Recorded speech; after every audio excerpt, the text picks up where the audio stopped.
So the topic today is compassionate behavioral parenting, and I'm going to describe a little bit about what that means to me. It's not a it's there's all sorts of, if you know about therapy, there's all sorts of acronyms for therapies. There's DBT, there's CBT, there's ACT, there's EMDR, there's so many that we could name. This is not one of those. This is my own kind of name that I'm just calling, kind of putting together principles from behavioral science with just what I think is most of us value above all other things. Most of us value love, connection. Can't speak for every human being, but it seems like, if the songwriters are correct, all you need is love, all that kind of stuff. We all at some level understand that love is what we crave more than anything. And I think as parents, that holds true, that we want our kids to feel loved, that we want them to be capable of experiencing love, of feeling love, of receiving and giving love. And so behavioral science is something that I kind of came around to late, something that I was at first not very impressed by or interested in, but I've come around to it. However, like any other science, it doesn't have an intrinsic value to it. It's just kind of principles of how the world works, which, as you understand that, you can manipulate the way the world works. You can create technology. You can mix elements and do things. And I'm not a scientist in those realms, but I understand, that basic premise of how powerful science can be in all of us at some level. If we understand some aspects of our modern world, understand that. And we have a science of human behavior. It's very powerful, and it can be used in a very harmful and unethical ways, and it has been. In fact, that's probably why I wasn't a big fan of behavioral science initially. We'll get more into that. But again, behavioral science is real, like the principles are real, like gravity. Whether or not we understand them, they are happening. And we can understand them, and we can use them towards goals like love and compassion. They are occurring. We are training each other and being trained by each other, whether we know it or not. Kind of a freaky thought. And so today, what I'm hoping for is to kind of discuss what compassionate behavioral parenting is in a nutshell, in a way that kind of dives into the science a little bit, but also keeps it very practical and grounded to you guys and what you might need. And if you want to, we can apply principles of behavioral science to your specific cases, whether your specific situations with your own kids or in your own life. You can feel free to offer up like, hey, what about this situation? Or this is what I tried. Or I'll use my own examples, whatever works. We have about 40 minutes. Sometimes Zoom extends their meeting time. Like last night, I was doing the DBT skills one, and all of a sudden a window popped up and said, good news. You have 20 more minutes if you want it. So we'll plan on ending around 10:10. We might go a little longer if Zoom wants us to, and if we have more to say. So first, why compassionate and why behavioral? So the compassionate part, again, my favorite rationalization from this comes more from art and literature and poetry than it does from science. I don't think we need science to tell us that love is important. It does tell us that. It does tell us that nurturing and connection is good for us, but we don't really need science to tell us that. We know that. We know that love, that connection, that compassion is important. Compassion, broken down, means suffering with. So compassion is this kind of, another word maybe for empathy, for a kind of love that isn't just about what feels good in the moment. It's not just the intoxicating, like romantic kind of love, or the love of like, oh, people love me, my ego is feeling boosted. Compassion is more of a deep connection that often comes in the midst of suffering. And it's related to the idea then that life itself is suffering, life is painful. And so that reality can drive us into all sorts of unhealthy places, especially in our world today. Our world is set up in a way that has very powerful ways to escape pain and suffering. But suffering and pain, just that reality that is part of our life, can also lead us to connect, to love, to understand each other, to make beautiful art and appreciate beautiful things together, and to mourn with each other and to grieve, but not just all the sad, but to have happiness and joy and celebration together. So compassion is the thing. Oh, and I didn't mention the song lyric that I was referencing. It's from the song Nature Boy that Nat King Cole made famous. And in that song, there's a lyric that says, the greatest thing you'll ever learn is to love and be loved in return. That I believe, and I fully believe in that and want that to be in my mind, to remember, and in my body, and to have that be the goal of what I'm doing. And I believe that the religious part of me, the secular part of me, every part of me, the therapist part of me, the most important things I feel like I'm doing in my job as a therapist, that I'm doing at home as a parent or as a spouse, is learning how to love and learning how to be loved. So I have a bias towards that. And that song has a pretty great lyric there that teaches us that. And there's a lot of that in our art and literature that tells us that. So the other interesting thing about that lyric is the greatest thing we'll ever learn. Learning theory is another word or another phrase that describes what behavioral science is. A lot of times when we think of learning, we think of like sitting in a classroom and like information going into our brain, and then whether or not we retain and can spit that information back out. So that's one type of learning, but learning theory is different than that. Learning theory would say that's maybe acquiring knowledge, but it's not actually learning it in terms of behaviorally. So learning theory refers to when we have new behaviors, when new behaviors come up consistently in the context of some other stimuli, to use some technical words. So one of the ideas of behavioral science is that everything we do is learned. We've learned it over time. Biologically, we've learned it developmentally, and we learn things that are unhealthy and we learn things that are healthy. But everything we learn has a function. Even the most unhealthy things that we do, or that our kids do, or the most annoying things that our kids do, or whoever it is, all of that has a function. There's something that it's working for. There's some kind of inherent, like, oh, this is effective in this way. And that's why it takes hold. That's why it works. So this is why, to me, the behavioral science aspect of therapy, of parenting, of just being a human has become more interesting to me. Initially, I was not a fan, like I said, partially because of what we might call bad behaviorism. So I'm going to share a screen here. So there's been very ineffective and unethical uses of behavioral science. Conversion therapy, which has been in the news a lot in the last few years. Basically the behavioral science efforts to try to change someone's sexual orientation.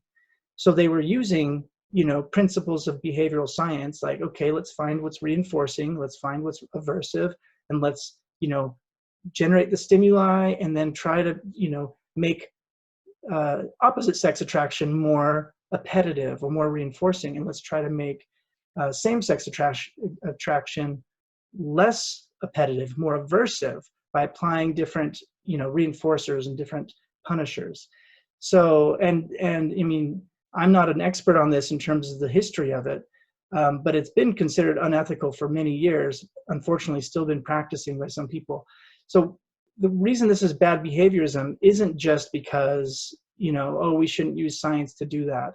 It's because it inadvertently reinforces the wrong thing. So when people, a lot of times with science and technology, we get kind of, or humans tend to overestimate what we can do and how many amazing things we can change with our use of science. And I think this happened with behavioral science in the, middle of the 20th century. And they started thinking, oh, we can just manipulate and change people in any way we want with these principles. And so when this is used in conversion therapy, they're trying to, of course, reduce same-sex attraction, but what they inadvertently reinforced or inadvertently increased was shame, self-loathing, suicidal urges, and these other things that, it's not as, in other words, our need to change ourselves and each other, or our desire to do that, can have some really unintended consequences. especially if we're trying to change something that seems really core to a person, like their sexual identity or parts of their identity that are really fundamental like that. So another version of bad behaviorism, I'd say the penal system. Again, not an expert on criminal justice or criminal justice reform, but you don't have to be an expert to read a few studies that show the recidivism rates and that show that we highly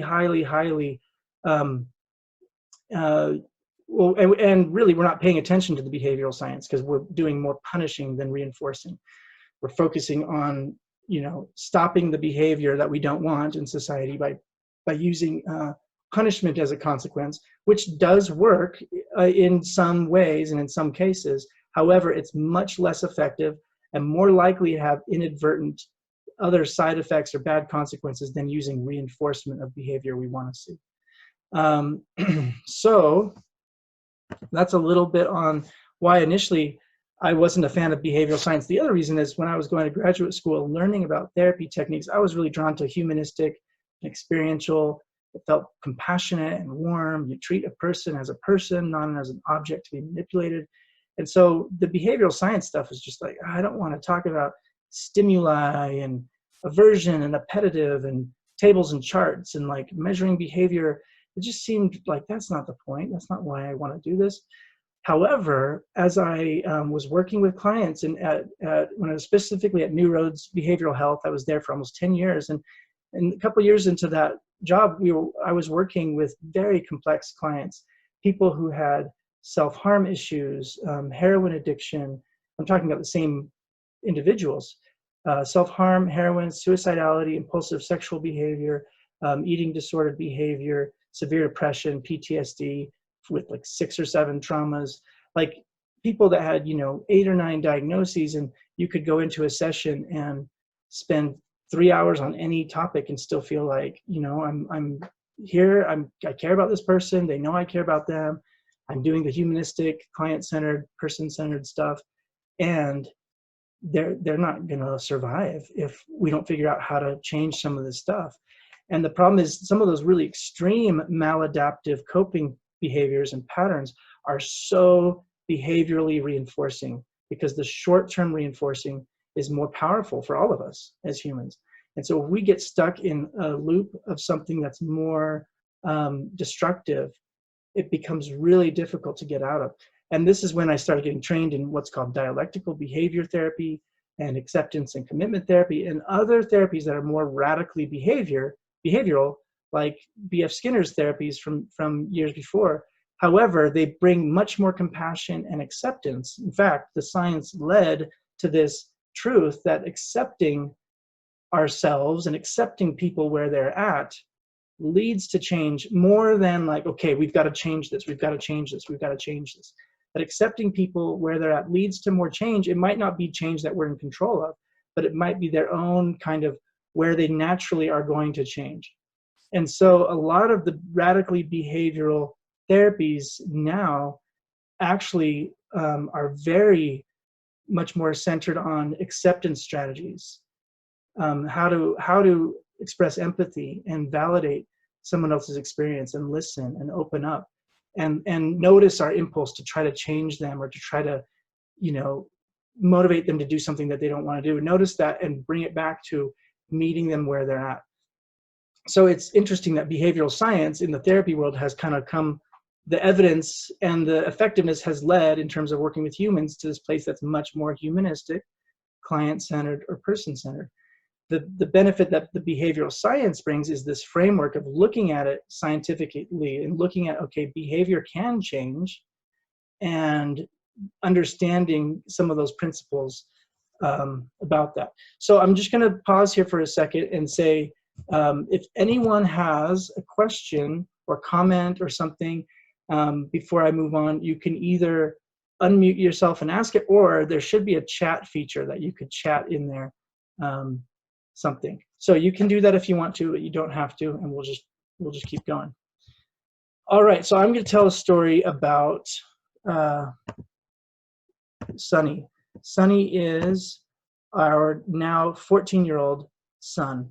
And this is a picture of him holding this hilarious, like miniature Frosty He's got really good. I've taught him this DBT skill of how to get what you want, basically, in a way that doesn't hurt your relationship, like effective persuasion. So this was a day where he effectively persuaded me when we were doing some errands to go get him some like a kid's meal at Wendy's, and we got him a junior Frosty, and they passed it, and it was like so tiny. We thought it was funny, so we took a picture of it. Anyway, I basically became converted, you might say, to behavioral science. When using it, Joanna and I tried to apply it in our parenting of Sonny. Sonny, he's 14 now, and as a young baby, he was not the type of baby that would cuddle with you. He was always kind of like a little more angsty. And as he grew into like being a toddler, he had a lot of anger and a lot of rigidness. If something happened he wasn't expecting, like if we were going to go somewhere and we didn't tell him beforehand, or he didn't know about it, or he was in the middle of doing, his jumbo piece puzzle or whatever, and we had to go, it would just upset his whole world, and he was angry and yelling, and he wasn't the kind of kid you could just distract from that like other kids, or just like, it'd blow over in 5 minutes. He'd literally be yelling an hour and a half or 2 hours later. And his anger was kind of a large story in our lives. In using the narrative therapy terms, it's like it became the problem story for our family at the age when he was young, where anytime my mom would call and say, hey, how are things going, I would inevitably start talking about how hard Sonny was, and how hard and how bad, and how angry he was, and how it's so hard for my wife and I and our older son. And it was this problem story that started like becoming bigger and bigger and bigger. And it's not that it wasn't real, it was real. But what we didn't realize is I didn't understand kind of these principles of behavioral science, where one of the principles is you will have more of what you pay attention to. It almost sounds like the kind of new age, The Secret type stuff, like manifesting stuff. It's not quite like, okay, I'm going to manifest the winning of the lottery or something, and then it'll happen. But it's more like in our human interactions, what we pay attention to is reinforced. Attention is a huge reinforcer, even on a kind of unconscious level, you might say. People want attention, not every person, but most of us, we want to feel significant. And so attention, like, they say negative attention is better than no attention. And Sonny wasn't consciously seeking attention when he'd be angry, but we would pay attention to him more when he was angry, when he was yelling. And so it was, even if it wasn't reinforcing him to be angry, it was reinforcing for us the story of that's who our son is. He's this angry kid. Because when he was calm, I didn't pay attention to it. I'd go, oh, finally, there's some peace and quiet. I can go read my book, go, search the web, or whatever else I wanted to do, or we could have some peace and quiet. And so anyway, long story short, from age 2 to about age 7, what we did when he was angry is we thought, okay, let's do this. We used timeouts. We'd say, okay, you need to go to your room when you're angry like this, and you can come out when you're ready to not yell at us anymore. So we thought that was pretty, and it was, that's better than a lot of things we could have done. And he didn't like going to his room. He was really angry and he'd be mad about it, but he'd go to his room and finally he'd come out, and he would still be angry, but he'd be quiet. He'd be kind of, under his breath muttering or whatever. And during that time that he was in his room, it was nice in that, okay, he's not yelling at us. That's good. But it was never really changing the relationship. And in fact, it was getting harder and harder for him to go to his room, to the point that by the time he's 7 years old and he's more angry and kind of that rage crying anger, when I'm, telling him he needs to go to his room until he can stop yelling, it was like I was being reinforced to be more intimidating to get him to go to his room, because he would not go. So it became this power struggle that was just, I didn't like it. I didn't like what I was doing, how I was behaving. And at the same time, I was also experiencing this thing of working with clients who had so many intense problems, and being more and more open to the behavioral science side of things than I had before. And I got this training in DBT, and I found I understood things in a different way, that it's not just about like sticker charts and just like arbitrary reinforcers. I understood, especially from the people who do functional analytic psychotherapy, that we're always reinforcing or punishing each other's behavior sometimes it's neutral, but oftentimes we're reinforcing or punishing behavior in someone else without knowing it. And that it doesn't mean we have total accountability at all over someone else's actions, but it does disrupt agency quite a bit, in the sense of we have less control over our own experience internally than we think, and we actually have more control over other people's experience than we think. We're more interconnected in that way. People sometimes like to say you don't have any control over anyone else, but you have control over yourself. That's actually, behavioral science would say, no, that's not true. You do have control, or at least impact, over others, whether you want it or not. You have it. And you have less control over yourself than you'd like to think, especially your own kind of thoughts, emotions, urges. I can't just decide not to be hungry, or I can't decide if someone comes up and spits on me or punches me in the face. I can't decide not to feel pain or whatever, to react against it. And so behavioral science, another reason people kind of turn away from it is because it's deterministic, and the extreme version of it says we have no free will, that we're not agents, right? We're just in this soup, like being determined. And yet the contextual behaviorists, or the newer behaviorists, say, well, actually, we are learning to become free.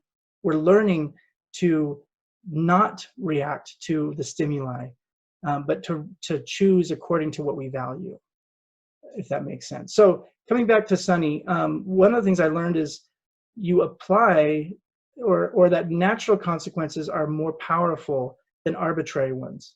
So a timeout is an arbitrary consequence because it wouldn't happen naturally. It happens arbitrarily, meaning someone has to say, this is what the consequence is.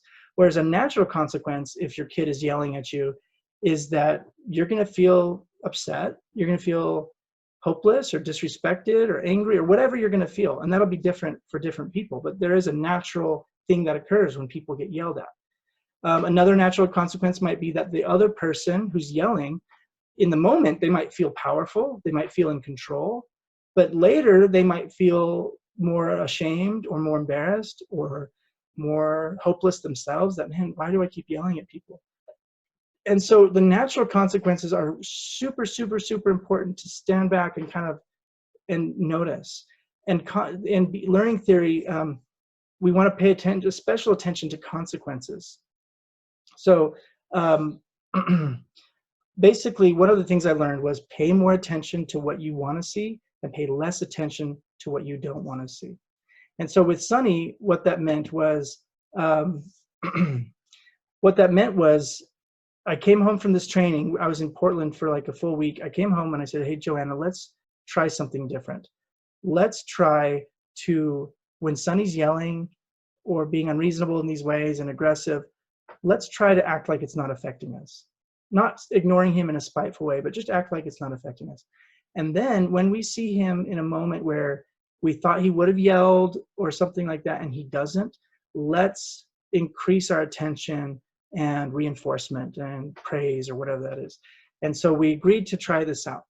And it was hard, right? It's hard to not pay attention when something's affecting you and you want to react to it.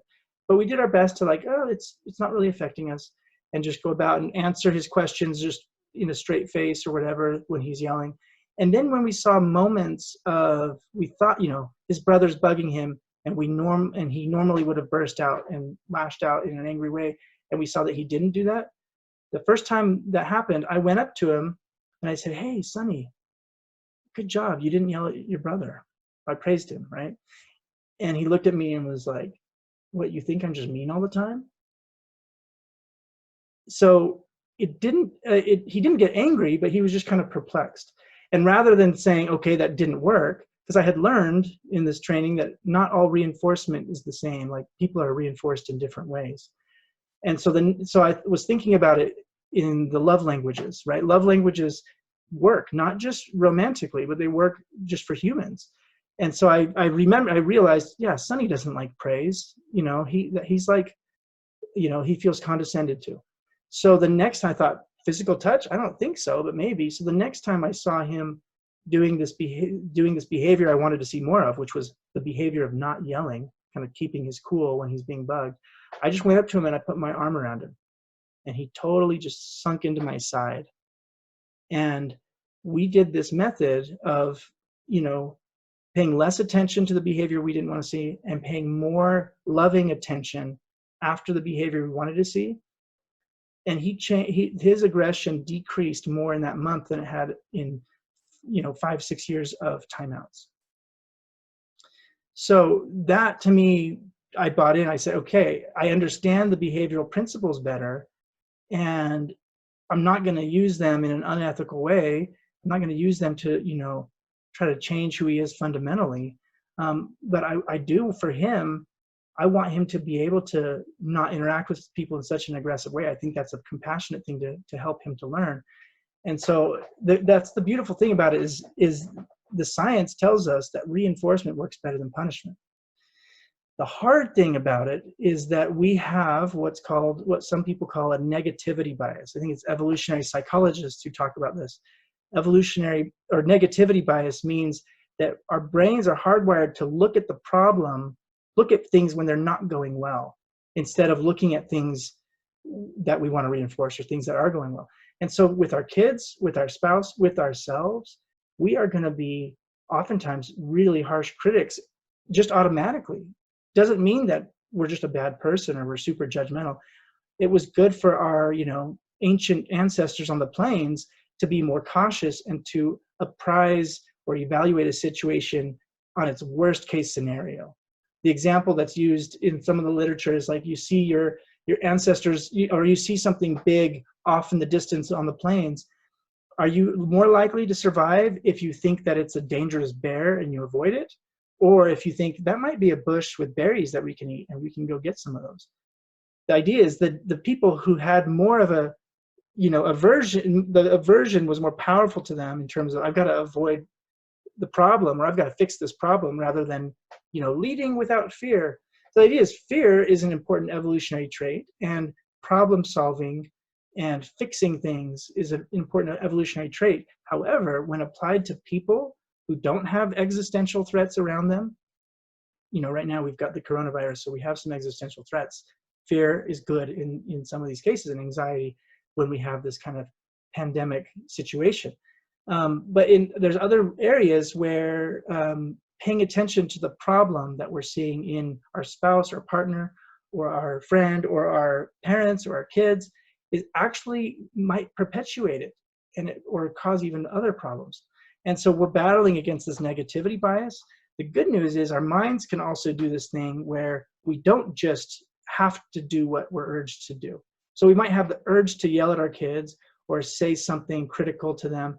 And our minds also have the ability to notice that urge and then to step back and say, okay, what if I was to act like that didn't bother me? But then the next time I see them doing even a particle of the thing that I'm wanting them to do more of, what if then I apply some kind of loving whatever, So this might feel a little icky or a little bit like, you're just like a puppeteer to your kids. And again, that's another reason that I think a valid reason to be like, I don't know about behavioral science. So the idea that I would say I've been convinced by is that it's happening whether we know it or not. We are puppeteering each other in harmful ways and in helpful ways. And so learning these principles, I think it's less important to learn these and be super like, oh, let me apply this right here and do this. It's very life-saving for people when they have extreme problems, suicide, self-harm behavior, extreme behavioral patterns.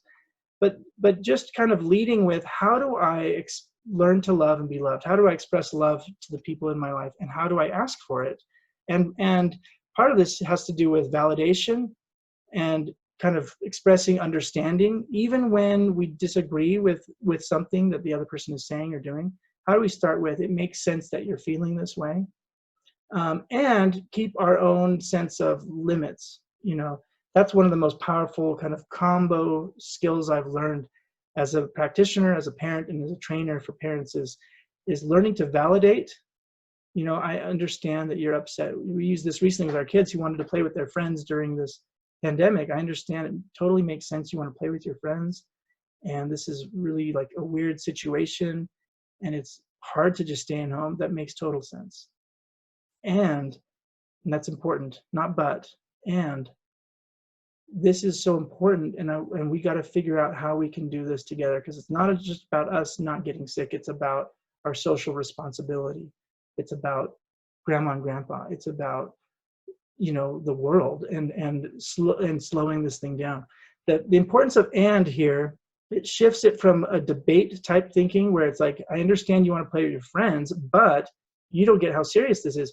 The "but" invalidates the validation that we just put up there, and it invites more debate and more power struggle. So if we switch to an "and," I understand this is hard for you. It makes sense. If I was, I'm having a hard time with it too. And it doesn't mean the other person will automatically be like, oh, okay, sure. However, it does mean that it kind of changes the tone and the contextual, what would you say, the tenor of the discussion. Instead of this, we're having a debate, a power struggle, and one of us is going to win. We're having this dialogue. This is hard. There's things that are true on opposite sides, and so that's one of the kind of aside in terms of parenting skills here. But I'm gonna share this. Let's see, we don't have a ton more time. I'm gonna share a couple slides here, and I see here's a behavioral science simplified. So focus more on behavior you want to see more of, rather than behavior you want to see less of. Apply reinforcing natural consequences. The reason that's natural is because in some ways, if you're applying it, it's not natural, but it's almost like it's naturally occurring in you. So like you're glad that your child is doing this, so you might amplify it. So it's already natural, but you might amplify it or express it more than you normally would. Apply reinforcing natural consequences after behavior you want to see. And then if you need to address problem behavior, right? Like we can't just ignore everything that happens. Like if we're feeling really disrespected and we feel like if I'm just letting this go, then I'm just feeling like I'm getting walked all over. Then instead of saying, you always do this, or go to your room, or you can't have video games because you said that to me, you could do that. That's all, that'd be called, those are different punishing, right, techniques that might work.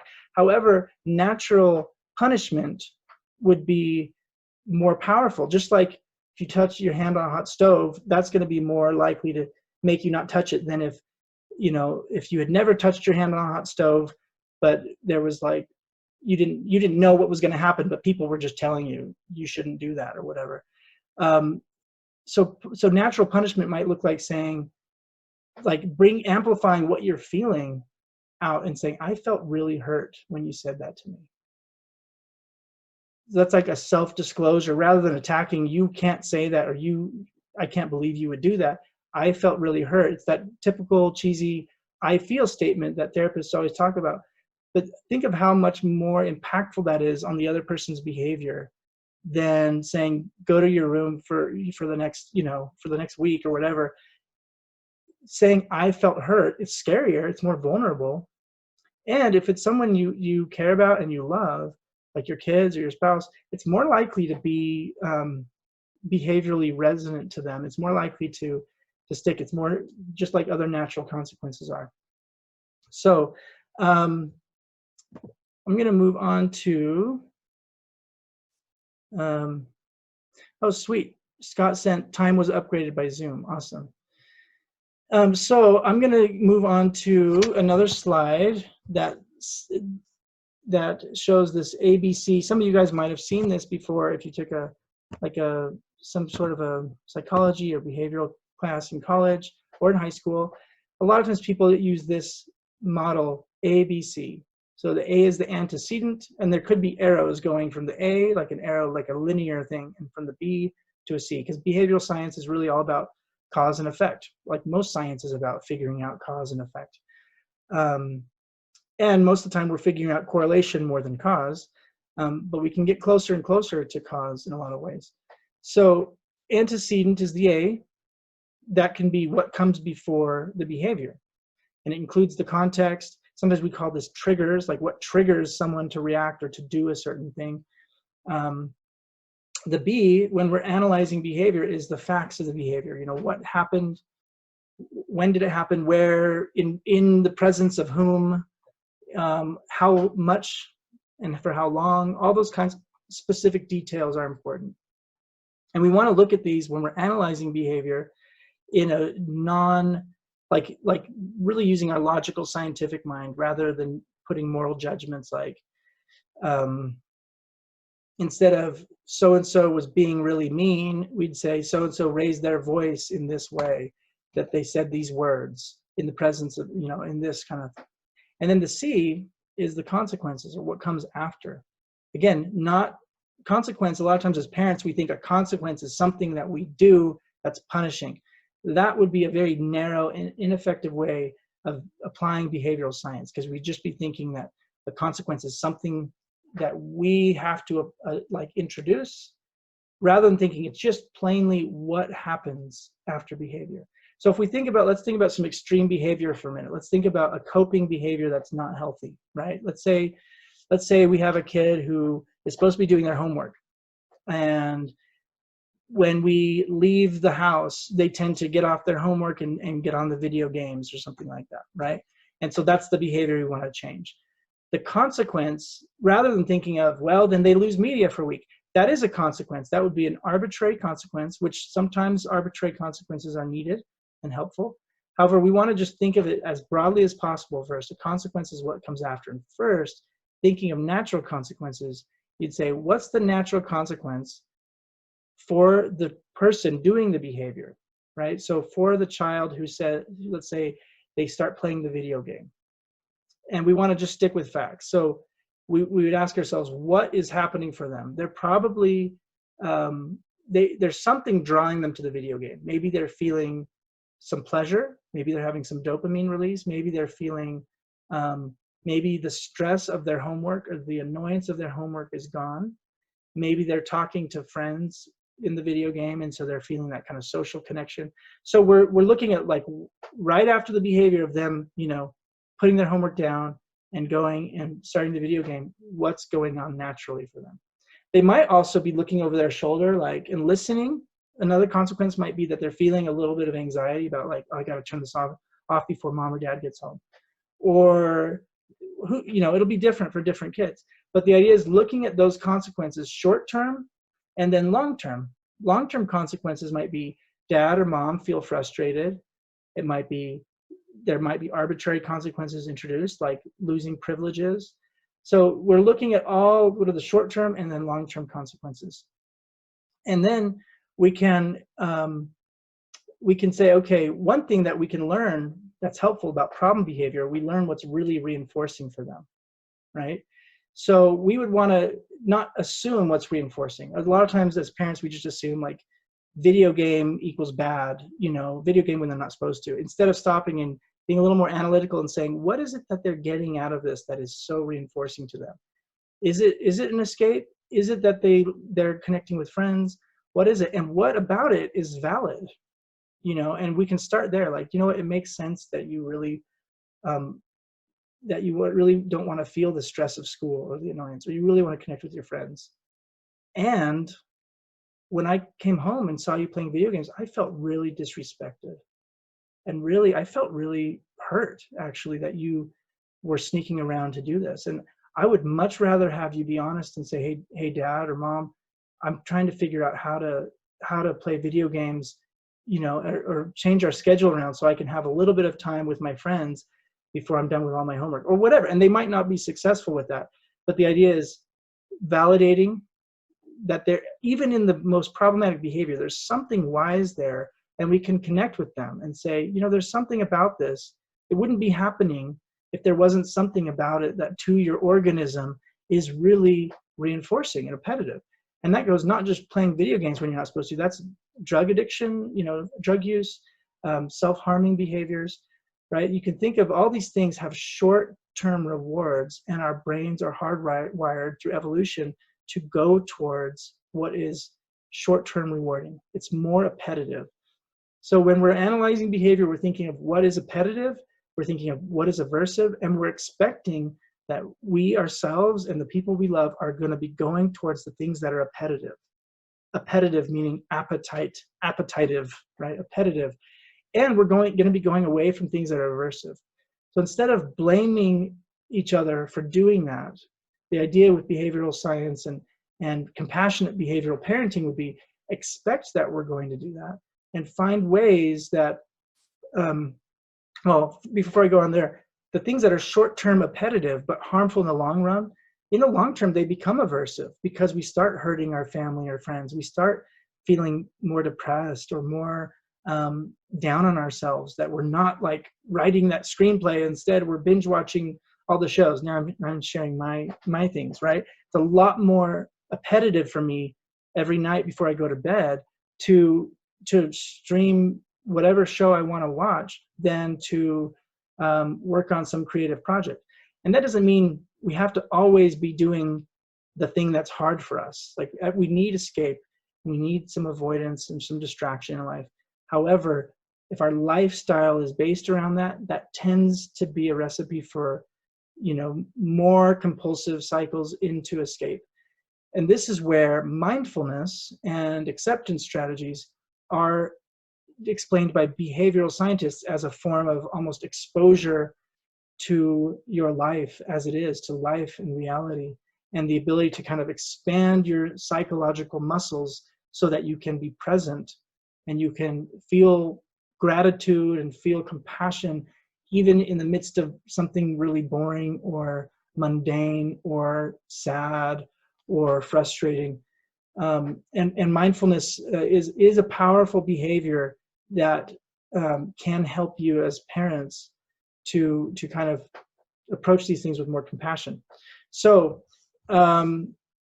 you can, if you're, I don't know, you guys might be thinking of specific situations, whether with your partner, with your kids, because this isn't just, this is compassionate behavioral parenting, but this behavioral principle stuff applies to the boss at work, to your students if you're a teacher, to your kids, to your spouse, to your siblings, to your friends, to just people in general.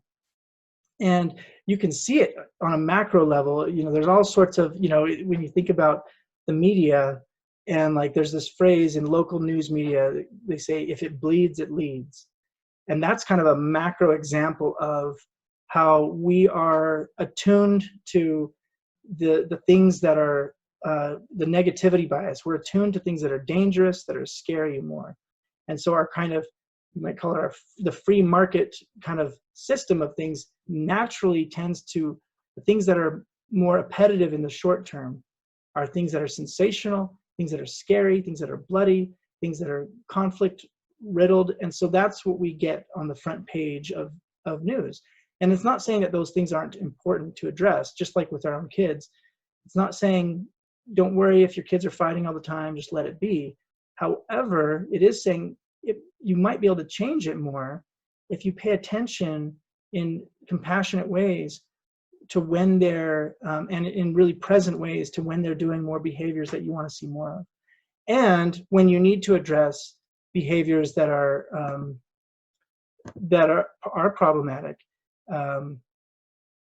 when you need to address more behaviors that are problematic, to lead with compassion, to lead with validation first. Let me understand how this behavior is working for you, or how making this decision is helping you, because there is a part of it that probably is helping you.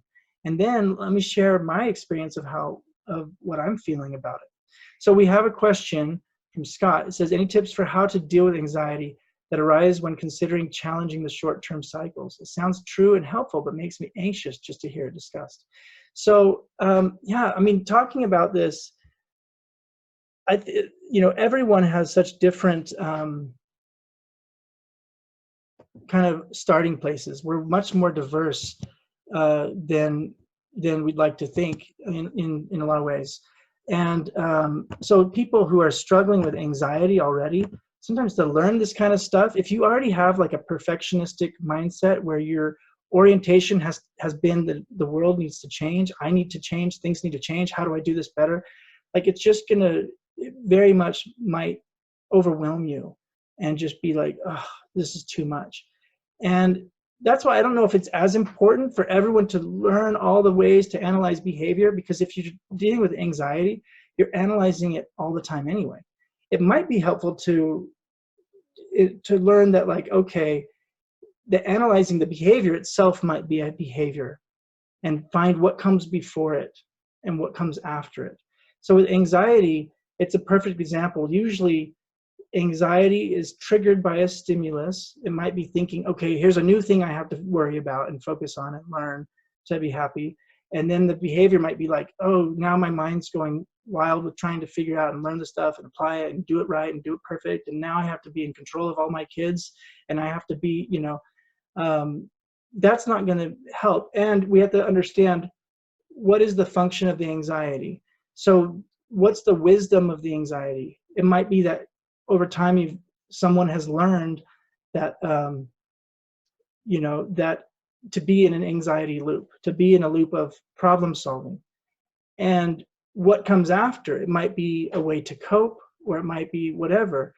But one of the most powerful ways to disrupt anxiety is to kind of learn, how to defuse from those thoughts, right? So behavioral scientists, at least the contextual behavioral scientists now, they see overt behavior, which is behavior we can see, and then covert behavior, which is like our thoughts and our feelings. So anxiety has covert behavior, like ruminating and our mind going, over and over again in all sorts of places.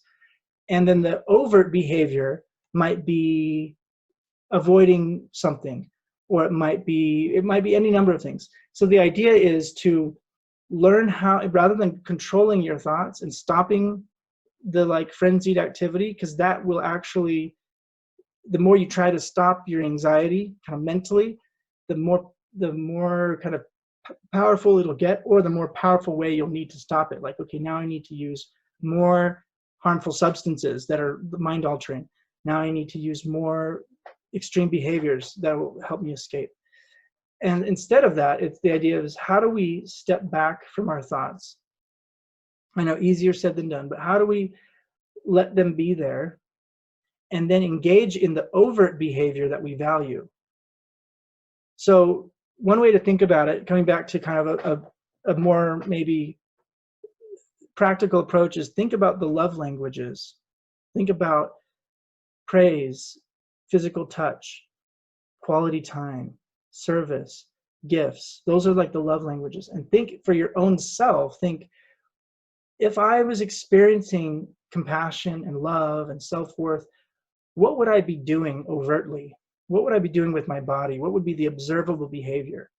Who would I be around? What would I be experiencing, or not experiencing, but what would I be doing, moving or saying with my body, rather than what would I be thinking or feeling? And then try to kind of step into that in small ways. Try to step into, okay, how do I do that overt behavior, and kind of let my mind do what it does. And you might say, like, no way, I don't want my mind to just be anxious. The thing is, trying to stop it doesn't necessarily stop it. It's trying to stop your mind when you're anxious from going, doing all sorts of things, doesn't necessarily stop it. So the idea is, when we're cognitively fused, this is our thoughts, let's say, and this is us. Our thoughts are like bullying us around. They're taking us all over the place. And cognitive diffusion is like, okay, how do I experience my thoughts more like the weather? They exist and I don't have control over it, and I learn to live with the weather, and it does affect me, but I don't have to, take total like accountability over controlling or changing the weather. I can have it be there, but I can still do things that I need to do or want to do or that I value. So the focus is on my overt behavior rather than controlling my internal experience. And the overt behavior being, what do I value? In this case, I'm assuming we're valuing compassion, love, connection, growth, those kinds of things in terms of compassionate behavioral parenting. So how do I do something towards compassion? And maybe my thoughts will be ruminating, and let it do that. And what happens is, that would be building psychological flexibility, your ability to go towards what you value, regardless of what internal experience you're having. So everyone would love symptom reduction. Everyone would love to feel less anxious. But some people are just going to be more anxious and more perfectionistic. It doesn't mean like that won't ever change. It'll probably fluctuate, go up and down. Right now, what's going on in the world, anxiety and fear is increased for everyone, and it's not necessarily disordered anxiety or disordered fear. Like there is a pandemic, and so there is some helpful function to fear of being around other people, or fear of not washing our hands, or the anxiety of not being up to date on the public health recommendations. There's some wisdom in that fear and anxiety, and in helping us stay safe and keeping others safe. And of course, if we're watching a news loop all day long, that might not be as helping us live with compassion. So coming back to presence, coming back to the moment, looking around, who's in my life right now, what would I do if I was feeling compassion and love towards them right now? And then commit to do that. And in small ways, what would I be doing towards myself if I was feeling compassion and love towards myself? And then do that. Behavioral science is very, very focused on changing behavior is more powerful than like insight, right? Like insight doesn't change behavior, it turns out. I've had many clients who know everything about their own cycles of addiction or self-harm or depression. They understand, they know exactly what they need to do, and they'll say themselves, I know what I need to do, I just can't do it. Or I know, like, I totally get everything about my whole, So insight is a kind of therapy, or a kind of outcome in therapy that can feel good, because it's like, wow, I connected the dots, now I get it. But the reality is slight behavioral changes change behavior much more than insight. And so sometimes our brain gets stuck in anxiety loops or depression loops because it's trying to figure out why. And so one idea is to let go of that, and then let go of the letting go of it, because when you try to let go of it, it's still there, right? So then, okay, that's going to be there. Now, what can I do? What can I do? And what do I care about? And how can I honor that? And how can I go towards that? So these are some helpful perspectives to remember. We all need compassion, understanding. Vulnerability factors can affect our emotions and behaviors. And vulnerability factors, what we mean by that is things like hunger, fatigue, lack of sleep, being physically ill, having pre-existing like anxiety or depression, routine changes to our routine. Those things, as adults, we're still like little kids in that we still get more grumpy and irritable when we're hungry or tired or sick or need to go to the bathroom or any of those things. And so we're still like little kids, and we can have patience for ourselves and for each other, and remember that. Parenting can be hard, and being a kid can be hard. Principles of behavior affect us all. So there's a whole bunch of these. I can send you some of this stuff if any of you want that. This one, clear and precise language is more compassionate and effective than, I don't know if I finished that slide, I can't see it here, but it's supposed to be clear and precise language is more compassionate and effective than a pejorative term.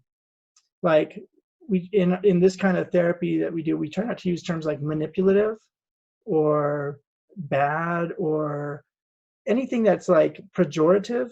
And it's not just a like Mr. Rogers feel good, be nice to everyone reason. It's because it's not behaviorally specific. It's more likely to create defensiveness. And so if you feel like someone's being manipulative, rather than say stop being manipulative, the idea is, okay, what's the behavior when they say this thing?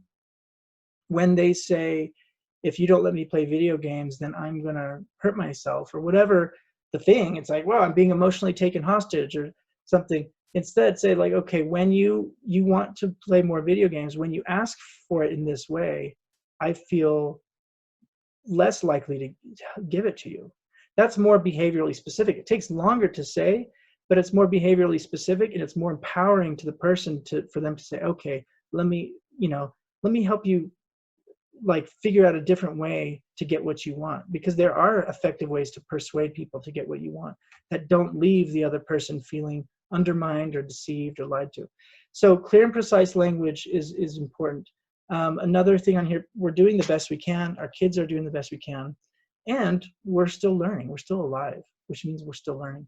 You can teach old dogs new tricks.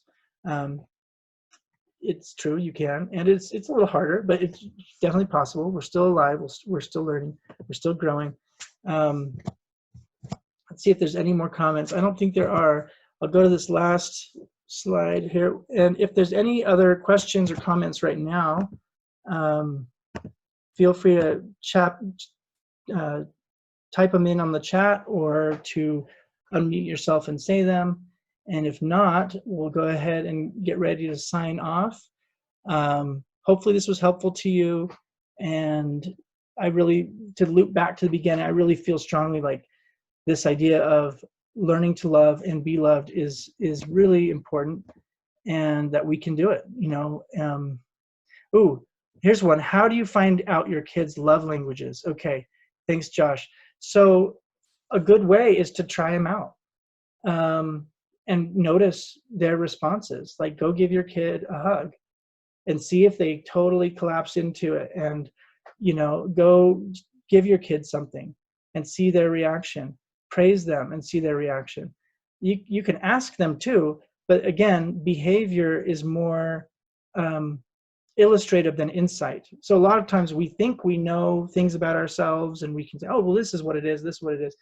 But actually doing it and trying it, you'll feel it out more. This is a powerful thing. So for those of you who are religious or spiritual or have a sense of a higher power, or even if you don't have a sense of a higher power, if there is a sense of wanting to connect with something transcendent, this works for self-compassion too, or for feeling love from your higher power, whether you consider that a heavenly parent or not. You can find out your own love language oftentimes by finding out what your maladaptive behaviors are, actually. If your maladaptive behaviors are like, if the valid of playing video games when you're not supposed to is a feeling of like relief, or if there's something tactile about it, then it might be touch. If there's a feeling of I'm doing something that I really love to do and that I'm good at, it might be praise, because it's like I do this thing and then I feel I'm good at it. And so it's like being told, being reinforced with I'm good at this might be my love language. So you can kind of figure it out that way. That's the good thing about our maladaptive behaviors. Sometimes they actually give us clues to what we're craving, even the healthy side of what we're craving. I don't know if that's a very as good of a question or answer. But there's let me think what else. I mean, you can ask your kids too, like what they prefer, like, but again, I think just trying different approaches and seeing what works. A lot of us have multiple love languages, so it's not about doing it perfect either. Again, for the anxiety, it's the whole process of this is like messing up over and over again is part of it. There's one of the, and this might help with the anxiety part too, Scott, is one of the things I learned at a training was the trainer was trying to get us to try these different techniques. And before we started, he said, I want you to try the ones you're the worst at. And I want you to be totally clumsy with it. I want you to just, you know, overdo your effort and underdo your need to look good doing it, right? This was hard for me to learn when I was playing, you know, a saxophone performance major. My instructor, Ray Smith, would always say, you should sound bad when you're practicing. I didn't like to sound bad when I was practicing, and I didn't get as good as I could have because of that, because I would try to practice the things I was already good at. And so the point of behavioral learning is mistakes and failure is golden. You know, it's actually beautiful and it's good, and we learn from it. This trainer gave this example of two dogs that lived at his apartment complex. He had his dog, which was like a rescue dog that had severe anxiety and was very hard to train, you know, as an older dog with these other issues. And then this young kind of puppy dog that would be out in the courtyard in his apartment complex. And he talked about how easy it was to train this younger dog that was goofy and clumsy and like tripping over his long ears, but he could train it a lot easier because it would just have this willingness to try things. So with your kids, expect yourself to mess up. With your spouse, expect you to say the wrong thing, and that's okay. Like that is learning, right? You're learning. And so do your best to expect that, and you won't take it as personally, and you'll learn faster. You learn behaviorally, you'll learn faster if you try more things and do your best. Now that, you know, you got to be careful like as a parent, like we've all been really angry. And so obviously we don't want to use this, oh, you'll mess up, it's fine, you don't have to be perfect, as an excuse to do something abusive, obviously. I think that goes without saying, though. But anyway, thank you guys for being here and participating. And I'm gonna log off in just a moment here. And it's been good to spend some time with you. And if you have my email address, which I think most of you do, I would love any feedback you could give. That would be great. So we'll talk to you. I might do this next week, and we might open it up more for people to actually bring their specific cases and situations and talk through it. We'll see how it goes. Thanks, and we'll talk to you later. Bye.